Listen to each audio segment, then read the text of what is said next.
Okay, so I'm just going to record this video really quick of the day 4 lesson plan, as well as like what we're doing for having them work on the proposal. Um, I put all of this, these were at one point 2 different slideshows, and I don't know why I did that because it stressed me out.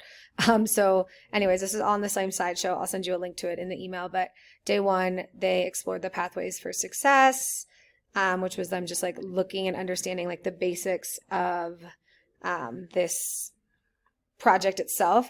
As you guys know, day 2 was the bricolage lesson plan, understanding bricolage, just to kind of help them start to think about that their innovation doesn't have to be something new. Then we got into the proposal. So day 3, this was good with one of my groups, sucked with one of my other groups, but at this point, I feel like they've seen a lot of example proposals. They did this process of like practicing with the Jamboard. Some of my students, like I said, like got it really well. You can see that in my Jamboard for group 1, group 2, not so much, or section 2, not so much. But anyways, what I decided to go ahead and do then is for day 4, introduce them to the rest of the ISC proposal, and students who are still struggling with objectives, I'm just going to kind of work on them one-on-one when they have the time to work on their proposal in breakout rooms. But so day 4, I can review all the remaining components of the ISC proposal in addition to the objectives. Then I kind of asked this question, but wait, innovation, what does it really mean? I asked students to kind of share out. Some of them shared out verbally, some of them shared out in the chat, some of them referenced bricolage. And I tied into that, like, yes, it's like bricolage and this idea of bringing things together. And then I said, and also another thing is that if we look at human history, everything seems to really be a remix. Everything seems to be kind of like mixed together. As you consider this video that we're going to play, think of how this video connects to the process of bricolage and innovation. So the video is queued up already to only play. Thank you, Julian, for the Everything is a Remix suggestion. It's queued up to play about 7 minutes. It's a 7-minute clip focused specifically on how like movies, every movie is a remix, and even when it's not like a sequel, it's still a remix, which I thought was a really interesting one. I put them in breakout rooms to kind of talk about it. What is interesting? What is something interesting or something new that you learned? And then how does this video connect to the process of bricolage? So we shared a little bit, said, okay, so now it's time to kind of get into writing your proposal. How I'm going to have you do that is access in Schoology the proposal exemplar. And so they were in Schoology looking at this exemplar, and I'll send you all a screenshot of what my Schoology looks like. But they're looking at this exemplar, and where is it? Crap. Okay, well, it's in Schoology, and I'll make sure I link it in the slideshow too. But after I gave them like 10 minutes and I put them in just individual breakout rooms to silently do that on their own. You can keep them in the main room. You can put them in groups to look at it together, however you want. I just put them in individual breakout rooms. And then I did a true or false. This is false if you submit the proposal. At this point, we need to schedule a meeting to kind of get some conversations going around what some of the things that are going to be different this year, or even adjustments that we're going to make this year that we'll keep for future years. At this point, it doesn't make sense for them to have named their professional sponsor because a lot of them haven't even contacted companies or made that contact, whereas in previous years they had. So they're only going to have to tell who their teacher sponsor is. They need to have written the section about who their teacher sponsor is, not their professional sponsor. And then that'll be something that they have to do over the next 2 weeks before spring break, is secure a professional sponsor, and we'll have a separate like contract thing that they'll fill out for that. But we can talk about that in a meeting. This is true. In their proposal, there's a section called systems analysis. They have to use theory from last semester to defend their project idea. This is false. Even though this is subject to change, this is really important to be like, folks, it might look remarkably different what your days end up looking like in April, May. That's possible. And your project, what you write in your proposal, won't look exactly what happens in May, because any innovation starts with an idea, starts with a proposal, and then it iterates and it changes. However, you have to have a plan to begin with. So you have to have this basic sketch of how you intend to work, and they'll see an example of what that looks like in the exemplar. Questions they had right now, class ended with like 10 minutes extra.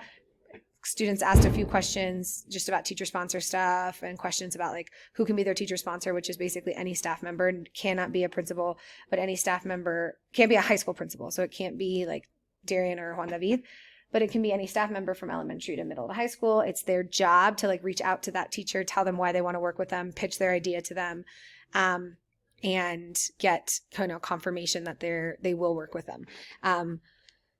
And then if class finishes early, then you can, I guess, just let them go. But I told them that the next 3 classes are projected time to work on the proposal. So as we're ending this class, if you're at a place where you have like literally no idea what your project's going to be on, you need to schedule like a X block or a morning meeting with your teacher, because that isn't the place you should be in. If it is, schedule a meeting, because we need to help you kind of figure out what's going on, because in the next 3 classes, you're going to be taking that idea and putting it into proposal format. Okay. So now the lesson plan that I have, so that's lesson 4. So that's the end of lesson 4. What are the next 3 lessons? The next 3 lessons are them actually just working on their proposal. And so they have the next 3 classes to work on submitting their proposal for approval.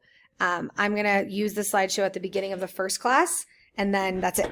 And then like when they come into class 2 and 3, I'll basically just put them in their breakout rooms. A lot of them might be in individual breakout rooms because they're partners in another class. But they're basically just working on their proposal. Some key information that you're going to want to share with them: that this proposal document is not something that is placed in PowerSchool as a grade. Future assignments based on this document, however, will be, but this particular document isn't necessarily graded.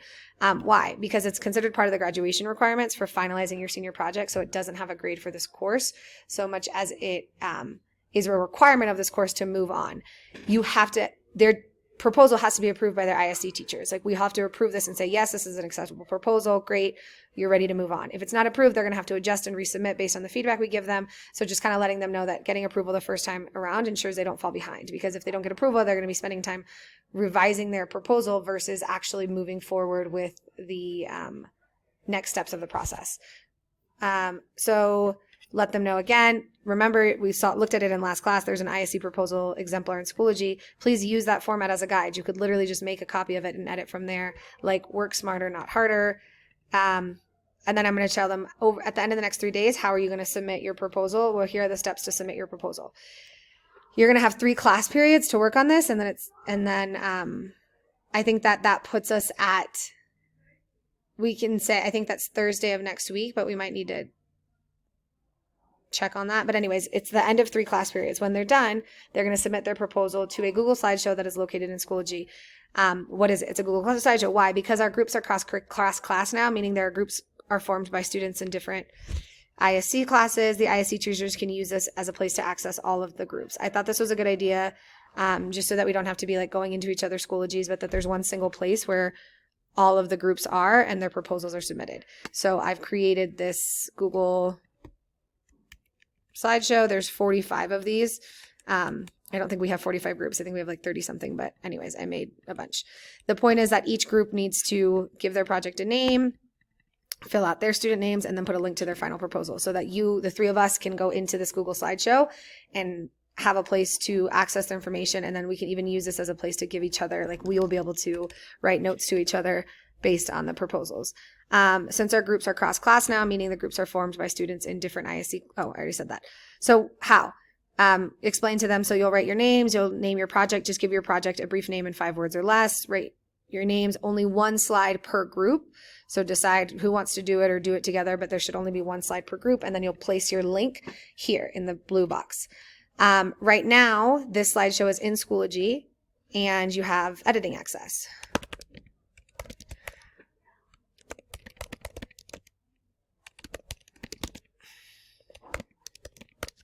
Sorry.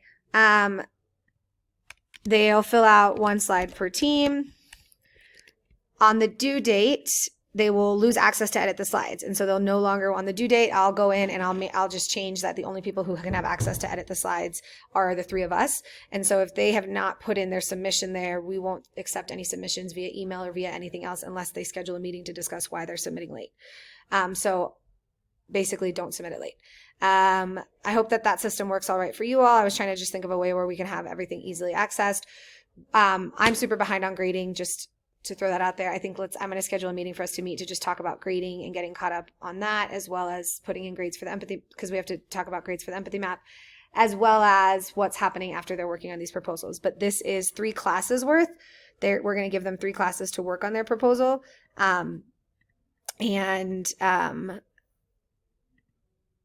Yeah, that's it. Any questions, let me know.